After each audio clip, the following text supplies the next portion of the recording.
கடக ராசியில் பூச நட்சத்திரத்தில் சூரியன் குருவினுடைய இணைவு. இது எப்பயுமே பொதுவாக ஒரு சூரியன் குரு ஒரு ஜாதகத்தில் சிறப்பாக இருந்துட்டு அப்படின்னாவே ஒரு சிம்மாசன யோகம், ஒரு மிகப்பெரிய ஒரு உச்சத்தை தொடக்கூடிய யோகம். யார்களுடைய ஜாதகத்திலலாம் அது லாபஸ்தானத்திலோ தனஸ்தானத்திலையோ இல்லை பார்த்தீங்கன்னா கோணங்களிலோ இருந்துச்சு அப்படின்னா, அது லக்ன சுபராகவும் இருந்துருச்சு அப்படின்னாவே, சூரிய திசையில் குரு புத்தி வரும் பொழுதோ, குரு திசையில் சூரிய புத்தி வரும் பொழுதோ, இல்லை சூரியன் குரு பரிவர்த்தனையில் இருக்கும் பொழுதோ, பார்வையில் இருக்கும் பொழுதோ கண்டிப்பாக மிகப்பெரிய வெற்றியை வாரி குவிப்பார்கள். அப்போ ஒரு பலன் ஒரு ஜாதகத்துக்கு கிடைக்கிறதுக்கு முன்னாடி அந்த ஜாதகத்தில் அந்த கிரகத்தினுடைய பலத்தை பொறுத்து தான் அந்த கிரகங்கள் அவர்களுக்கு கொடுக்கணுமா கொடுக்கக்கூடாதாங்கிறத டிசைட் பண்ணியிருக்கு. அதனால தான் நான் எல்லா நபர்களுக்கும் சொல்கிறேன், ராசி பலனை பெருசாக பார்க்காதீங்க, பயிற்சி பலனை பெருசாக பார்க்காதீங்க, இதெல்லாம் எந்த பிரயோஜனமும் கிடையாது. கண்டிப்பாக உங்கள் சுய ஜாதகத்தில் கிரகத்தினுடைய பலம் கரெக்டாக இருந்தால் மட்டும்தான் ராசி பலன்களாக இருக்கட்டும், அதே போல் பயிற்சி பலன்களாக இருக்கட்டும் உங்களுக்கு வேலை செய்யும். அதே போல் இந்த பூச நட்சத்திரத்தில் பயிற்சி ஆகக்கூடிய இந்த சங்கமிக்கக்கூடிய சூரியன் குரு இவர்களுடைய ஆதிக்கம் கண்டிப்பாக ஒரு 5 ராசிகளுக்கு நல்ல ஒரு செல்வ செழிப்பான ஒரு வாழ்க்கை அமைச்சு கொடுக்க போகுது. இந்த 2026 ஜூலை 19ஆம் தேதி இரவு 8:45 மணிக்கு பூச நட்சத்திரத்தில் உங்களுக்கு பிரவேசிக்கக்கூடிய ஒரு அமைப்பு. ஜூலை 20ஆம் தேதி அதே 11:30 மணி அளவில் சூரியனும் மற்றும் அதே பூச நட்சத்திரத்தில் சஞ்சரிக்கக்கூடிய ஒரு அமைப்பாக இருக்கிறதுனால சூரியன் குருவும் இணைந்து இந்த மிகப்பெரிய ஒரு ராஜயோகத்தை கொடுக்கக்கூடிய ஒரு அமைப்பாக வரும். அப்போ இந்த காலகட்டத்தில் கடகராசியில் சூரியன் பயிற்சி ஆகக்கூடிய ஒரு காலகட்டமாக இருந்தாலும் இந்த இடத்துல அம்பாளினுடைய மாதமாக சொல்லப்படக்கூடியது. ஆஷாடம் சொல்கிறோம்.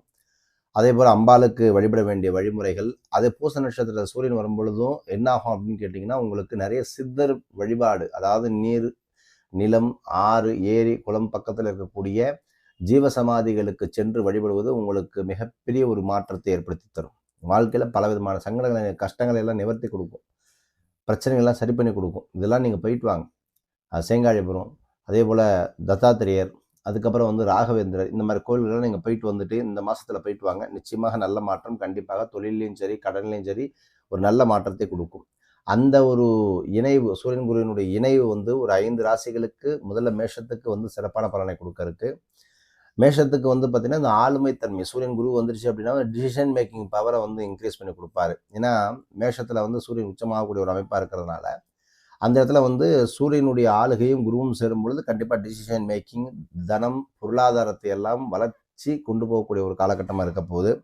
வியாபாரத்தில் பழைய தொடர்புகள் எல்லாம் மீண்டும் புதுப்பிக்கக்கூடிய ஒரு காலகட்டமாக வரப்போகுது. பழைய கான்ட்ராக்ட்லாம் பெண்டிங்கில் இருந்துச்சு அப்படின்னா புது பிஸ்னஸ் ஆரம்பிக்கிறதுக்குண்டான அக்ரிமெண்ட்ஸ் எல்லாமே நடக்கும். நீண்ட நாட்களாக நிலுவையில் இருந்த அந்த பண பிரச்சனைகள் எல்லாம் பேலன்ஸ் ஷீட்டு, பேலன்ஸு எல்லாமே உங்களுக்கு கிளியர் ஆக போகுது. இன்வெஸ்ட்மெண்ட்டு, சேவிங்ஸில் நீங்கள் வச்சுருக்கக்கூடிய அமௌண்ட் எல்லாமே பார்த்தீங்கன்னா இந்த காலகட்டத்தில் அதை டபுள் ஆக்குவதற்குண்டான முதலீடுகளை செய்வது, அதை பெருக்குவது, இது எல்லாமே பண்ணி கொடுக்கும்.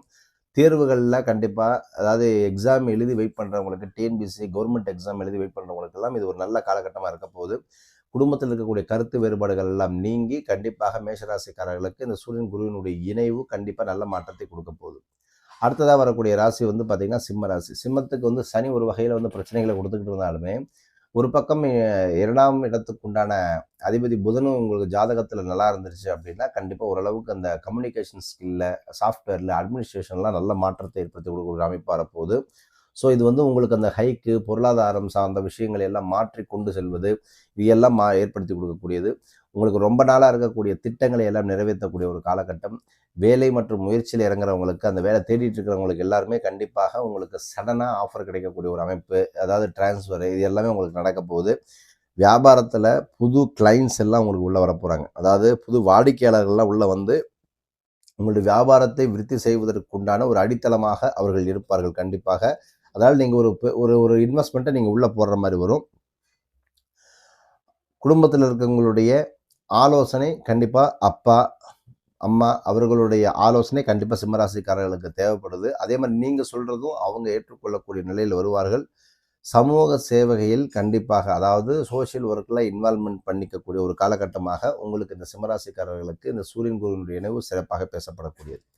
அதற்கு அடுத்ததாக வரக்கூடியது கடகம். கடகத்துக்கு தனஸ்தானமான 2ஆம் அதிபதி சூரியனும் அதே போல் 12ஆம் அதிபதியா புதனும் வந்து பார்த்திங்கன்னா இவர்களுக்கு வந்து சிறப்பாக இருந்துட்டாங்க அப்படின்னா கண்டிப்பாக ஒரு வகையில் வந்து சூரியனும் புதனும் இவர்களுக்கு வந்து மாரகாதிபதியாக இருந்தாலுமே கூட ஒரு பக்கம் வந்து பார்த்திங்கன்னா இந்த தினஸ்தானாதிபதி நம்ம நல்லபடியாக கொண்டு வரணும் உங்களுக்கு கடகத்துக்கு. அப்போ லக்ஷ்மி நரசிம்மருடைய வழிபாடு உங்களுக்கு ரொம்ப மிக முக்கியமாக தேவைப்படும். அலுவலகத்தில் வந்து பார்த்திங்கன்னா ஊழியர்கள் சக ஊழியர்களுக்கு உண்டான கோ ஒர்க்கர்ஸ்னு சொல்கிறோம் இல்லையா, அந்த டீம் ஒர்க்கு, டீம் மேனேஜ்மெண்ட்டு இதிலெல்லாம் வேலை பார்க்குறவங்களுக்கெல்லாம் கண்டிப்பாக ஒரு நல்ல சேஞ்சஸ் கிடைக்க போகுது. புதிய திட்டங்கள், பிளானை எக்ஸிக்யூட் பண்ணுறது, அந்த புது ரிலேஷன்ஷிப்பு, ஸோ அது மூலிமா ஒரு வியாபாரத்தை விஸ்தரம் பண்ணி கொண்டு போகிறது எல்லாமே நடக்க போகுது. வியாபாரத்தில் பழைய வாடிக்கையாளர்கள்லாம் மீண்டும் வந்து இணைந்து நல்ல லாபத்தை அளிக்கக்கூடிய ஒரு காலகட்டமாக இருக்க போகுது. வேலை மாற்றத்தை எதிர்ப்பவர்களுக்கெல்லாம், அதாவது எதிர்பார்க்குறவர்களுக்கெல்லாம் நல்ல ஒரு காலகட்டமாக இருக்குது. அதாவது ஜாப் சேஞ்ச் பண்ணணும், வேறு லொக்கேஷனுக்கு சேஞ்ச் பண்ணணும், ட்ரான்ஸ்ஃபர் பண்ணணும், இதெல்லாம் நீங்கள் வந்து அப்ளை பண்ணி வச்சுருந்தீங்கன்னா கண்டிப்பாக கடகராசிக்காரர் நல்ல மாற்றம் கிடைக்க போகுது. அந்த மனஸ்தாபங்கள் எல்லாம் பழைய நண்பர்களுடன் இருக்கக்கூடிய இந்த மனஸ்தாபங்கள்லாம் நீங்கும் கண்டிப்பாக. ஸோ அதனால் நீங்களாக போய் வாண்டடாக அவர்கள்ட்ட போய் பேசுகிறதோ, இல்லை அவர்கள் உங்களை தொடர்பு கொண்டு உதவிகளை கேட்பதோ, இல்லை தொழிலுக்கு உண்டான விஷயங்களை பேசுவதோ கண்டிப்பாக நடக்கும். மாணவர்கள் ஆராய்ச்சி, அந்த பேச்சு திறன் சம்பந்தப்பட்ட விஷயங்கள் கண்டிப்பாக இவர்களுக்கு, இந்த கடகராசிக்காரர்களுக்கு சிறப்பான மாற்றத்தை இந்த ஜூலை மாதத்தில் ஏற்படுத்தி தரக்கூடிய அமைப்பில் இருக்குது. அதற்கு அடுத்ததாக வரக்கூடிய ராசி தனுசு ராசி. நான் தனுசுக்கு ஏற்கனவே சொன்ன மாதிரி தான், இவங்களுக்கு வந்து பார்த்திங்கன்னா அந்த நான் ஒன்று நான்றக்கூடியவன் குரு பகவான் வந்து இவர்களுக்கு வந்து சிறப்பாக இருக்கணும் எப்பயுமே. குரு சனி இவர்கள் ஒரு ஜாதகத்தில் சிறப்பாக இருந்துருச்சு அப்படின்னா தனுசு ராசிக்காரர்கள் முற்பகுதியை விட பிற்பகுதி வாழ்க்கையை நிறைய அனுபவிப்பார்கள். ஆனால் இவர்களுக்கு அந்த ஜாதகத்தில் தனஸ்தானாதிபதியான சனியும் லக்னாதிபதியான குருவும் இவர்களுக்கு வந்து நட்பாக இருந்து இல்லை நல்ல பரிவர்த்தனை பெற்று அது கேந்திரத்தில் இருந்தாலோ, நல்ல தனஸ்தான லாபஸ்தானத்தில் இருந்தாலோ கண்டிப்பாக தனுசு ராசிக்காரர்கள் நல்ல மாற்றத்தை பெறக்கூடிய அமைப்பில் கண்டிப்பாக கொண்டு வந்துடும். அதாவது குரு தசையில் சனி புத்தி போகும்போதோ, சனி திசையில் குரு புத்தி போகும்போதிலோ, இல்லை பரிவர்த்தனை பெறும்பொழுதோ, இடம் மாறி உட்காருவதோ, இல்லை லக்னநாத நீசம் அடையும் போதோ இந்த அமைப்பில் இருந்துச்சு அப்படின்னா கண்டிப்பாக நல்ல மெட்டீரியல் கொடுப்பாங்க. ஸோ பழைய நண்பர்களுடைய ஆதரவு கண்டிப்பாக உங்களுக்கு மீண்டும் கிடைக்கும். வேலை தேடுபவர்களுக்கெல்லாம் கண்டிப்பாக ஒரு இன்டர்வியூ கால்ஸ், ஃபைனல் கால், ஃபர்ஸ்ட் ரவுண்டு முடிச்சுட்டு உட்காந்துருந்தீங்க அப்படின்னா செகண்ட் ரவுண்டு கால் பண்ணுறது, அது மூலிமா உங்களுக்கு ஜாப் ஆஃபர் ப்ளேஸ் பண்ணுறது எல்லாமே தனுசு ராசிக்காரர்கள் நல்லபடியாக நடக்க போகுது. தொழிலில் புதிய வாடிக்கையாளர்களை எல்லாம் உள்ளே கொண்டு வரக்கூடிய ஒரு காலகட்டமாக தனுசு ராசிக்காரர்கள் இருக்குது. நீதிமன்றம் சார்ந்த விஷயங்கள், கவர்மெண்ட் சார்ந்த விஷயங்கள் எல்லாம் கண்டிப்பாக டக்குன்னு அந்த வேலையெல்லாம் சீக்கிரமாக முடிக்க போகிறீங்க. மாணவர்களிடம் வந்து பார்த்திங்கன்னா அந்த கம்யூனிகேஷன் ஸ்கில்ஸை டெவலப் பண்ணுறதுக்குள்ள அத்தனை விஷயங்களும் அவங்களாவே வாண்டடாக இன்வால்வ் ஆகி அதை வந்து மேலே கொண்டு போகிறாங்க, அவங்கள மெருகேற்ற போகிறாங்க. பழைய கடன்களை எல்லாம் அடைக்கக்கூடிய ஒரு காலகட்டமாக, கடன்கள் எல்லாம் தீரக்கூடிய காலகட்டமாக, மெல்ல மெல்ல கடன்களை அடைச்சி மேலே வரக்கூடிய காலகட்டமாக இந்த தனுசு ராசிக்காரர் ஜூலை மாதத்தில் இருக்குங்கிறத பயன்படுத்திக்கணும் சரியா. அதுக்கு அடுத்து வரக்கூடிய ராசி மீனராசி. மீனத்துக்கு பொறுத்த வரைக்கும் என்ன அப்படின்னு கேட்டிங்கன்னா, பல மாதங்களாக தடைபட்டு இருக்கக்கூடிய வேலைகளை எல்லாம் உங்களுக்கு வந்து கிளியரன்ஸ் பண்ணி கொடுக்க போகுது. தேங்கி இருந்த பில்லு, வரவேண்டிய பணம், போட்ட பணம், தீராத கடன், இது எல்லாம் ஒன்று ஒன்றா நீங்கள் சால்வ் பண்ணிட்டு வர போகிறீங்க. உங்கள் திறமை கண்டிப்பாக அனைவராலும் பாராட்டக்கூடக்கூடிய ஒரு காலகட்டமாக வரப்போகுது. ரொம்ப நாளாக வந்து பார்த்திங்கன்னா எப்பயுமே வந்து ஒரு அப்ஸ் இல்லாமல் டவுன் இல்லாமல் வர்றதுக்கும் போகிறதுக்கும் சரியாக இருக்கக்கூடிய இந்த மீனராசிக்காரர்களுக்கு வந்து பார்த்திங்கன்னா மீனத்துக்கு எப்பயுமே ஒரு பிரச்சனை உண்டுங்க. ஏன்னா லக்னாதிபதி குருவும் 2 தனஸ்தானாதிபதி சூரியனும் இருப்பாங்க. குருவும் சூரியனும் மீனத்துக்கு நல்லபடியாக அமைஞ்சிட்டாங்க அப்படின்னா, இதே தனுசுக்கு வந்து 12ல் குரு இருந்து லக்னத்தில் சூரியன் வந்துட்டாங்கன்னா மிகப்பெரிய ராஜயோகத்தை எல்லாம் மீனராசிக்காரர்கள் அனுபவிப்பாங்க. ஸோ நல்ல திட்டமிடல், நல்ல முன்னேற்றம் சார்ந்த விஷயங்கள், குடும்பத்தில் சுப நிகழ்வுகள் எல்லாம் நடக்கக்கூடிய ஒரு காலகட்டமாக இந்த மீனராசிக்காரர்களுக்கு இருக்குது. பெரியவர்களுடைய ஆசீர்வாதம் கண்டிப்பாக கிடைக்கக்கூடிய ஒரு காலகட்டம். புதிய நிறுவனங்களை ஆரம்பித்து பிரான்ச்சை விரிவாக்கம் செய்கிறது எல்லாமே கண்டிப்பாக இவர்கள் நடக்க போகுது. திட்டமிடல் ரொம்ப மிக முக்கியம்.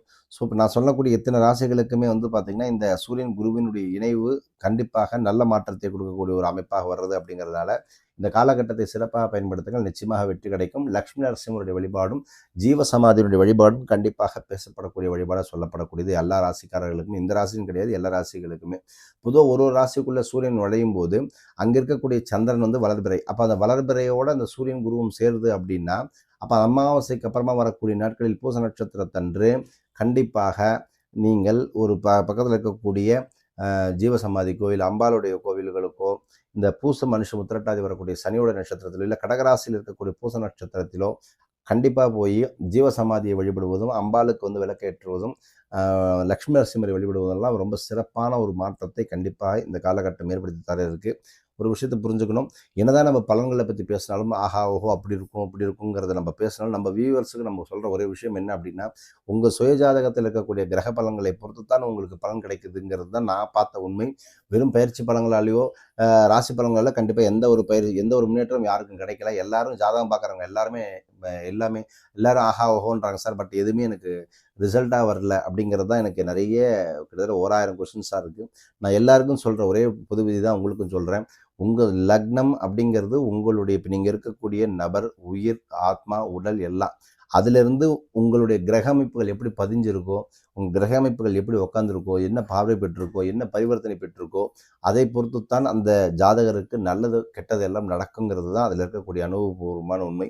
இதெல்லாம் பொதுவான பலன்கள் காலபுருஷ தத்துவப்படி நடக்கக்கூடிய இந்த ராசி பயிற்சி, கிரக பயிற்சி இதெல்லாம் காலபுருஷ தத்துவப்படி நடக்கக்கூடிய உலகியல் மாற்றங்களுக்கு பொருந்தி வருமே தவிர நம்மளுடைய சொந்த ஜாதகத்துக்கு இது ஒத்து வராது. அப்படியே இருந்தாலும் கூட இந்த ஜாதகத்தில் லக்னத்தில் மையமாக வைத்து செய்யக்கூடிய விஷயங்கள் மிக முக்கியம். ஒவ்வொரு காலகட்டத்திலும் ஒவ்வொரு வயசுலையும் என்ன நடக்கும், இந்த தசாபுக்தி என்ன பண்ணும், அதே போல் சூரியனில் குருபுத்தி வரும்போது என்ன நடக்கும், குரு தசையில் சூரிய புத்தி வரும்போது நடக்கும், அதில் வந்து பாபகிரகங்கள் சம்மந்தப்பட்ட என்ன நடக்கும், இது நடக்குமா நடக்காதா, எப்போ நடக்கும், இதில் செய்யணுமா செய்யலாமா, இப்படி எல்லா கேள்விகளுக்கும் உங்கள் சுய ஜாதகத்துக்குள்ளேயே பதில் இருக்குது. அதுக்குள்ளேயே கேள்வியும் இருக்குது. அந்த கேள்வி இருக்கிறனால தான் உங்களை கேட்க வைக்கிறது, பதிலை தேடி நீங்கள் ஓடிட்டு இருப்பீங்க. ஸோ உங்கள் ஜாதகத்தில் உங்களை தடுக்கிற ஆள் யார், முடக்கிற ஆள் யார், எங்கே பிரச்சனை நடக்குது, எங்கே நான் என்ன செய்யணும், அதுக்கு என்ன நிவர்த்தி பண்ணணும், அதை நான் எப்படி கொண்டு போகணும், உங்களுக்கு அந்த கிளாரிட்டியான தெளிவு வேணும் அப்படின்னா ஸ்க்ரீனில் தெரிய நம்பருக்கு கான்டாக்ட் பண்ணி அப்பாயின்மெண்ட் ஃபிக்ஸ் பண்ணிக்கோங்க. நம்ம கன்சல்டேஷன் அதை பற்றி நம்ம டீட்டெயிலாக பேசுவோம். நிறைய நபர்களுக்கு வந்து பார்த்திங்கன்னா நம்ம வந்து கன்சல்டேஷனில் நம்ம பேசுகிற விஷயம் தெளிவுபடுத்துறது தான். அப்போ அதனால தான் அந்த ஒரு 45 மினிட்ஸ்லேருந்து 1 மணி நேரம் நம்ம டைம் எடுக்கிறோம். ஸோ அதனால் அன்பர்கள் புரிந்து கொள்ள வேண்டியது என்ன அப்படின்னா, இந்த குரு சூரியனுடைய இணைவு கண்டிப்பாக நல்ல மாற்றத்தை கொடுக்கக்கூடிய ஒரு அமைப்பாக வருது. அப்படிங்கிறனால இந்த 5 ராசிகளுக்கு மிகப்பெரிய ஜாக்பாட் காத்துட்டு இருக்கு. இந்த காலகட்டத்தை சரியாக பயன்படுத்திக் கொள்ளுங்கள். அடுத்த பதிவில் வேறு இணைவு பற்றி சிறப்பாக பேசலாம். நற்பவி நல்லது நடக்கட்டும். ஓம் ஸ்ரீ குருபியோ நமஹ.